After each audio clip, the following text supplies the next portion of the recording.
Selokhu kuqale iLockdown kuphakame imibuzo mayelana nempahla ethathwa njengemqoka kulelizwe.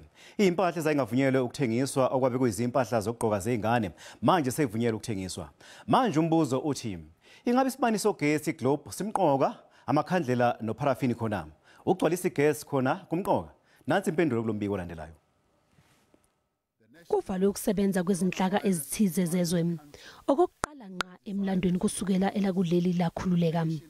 Kusebenza umthetho iDisaster Management Act ovumela abenza imisebenzi ethathwa njengebalekile okungeke kuphileke ngaphandle kwayo. Ezintweni ezibalekile kubalwa ukudla, ukukhuculula, imikhiqizo yokuhlanza, izinto zokugcoba kanye nokuthunyelwa kwemithi. Abadayisi bathi bayenzile imizamo yokulandela imithetho kahulumeni nakuba bekubuye kube nzima ukwehlukanisa izinto ezibalekile noma ezimqoka. We worked accordingly to the government gazette in terms of essential, non-essential goods, and they updated it the next week. So we work exactly according to that list. Uhulumeni uthe ukuxegisa ke ezintweni abezithathwa njengezingabalekile kangako ekuqaleni zabalwa nezibalekile. Going into the cold, they're saying they need a heater or beanie or socks or whatever. So the stores will obviously raise it to head office. On head office, we've got a committee, COVID-19 committee. We'll discuss it, and then we do forward all the queries to the government.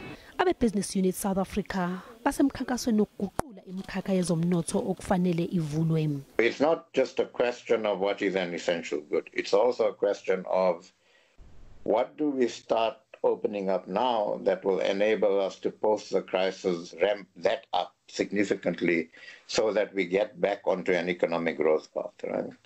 Then other stuff as we evolving. So if we're still in this during winter, then I think there will be a discussion to be had to say, okay, we are now in winter. In winter, these should be essential goods and services. Akazeki ke okwamanje ukuthi kuzokwenzakalani abathengi kufanele bazilungiselele ukuguqulwa komthetho.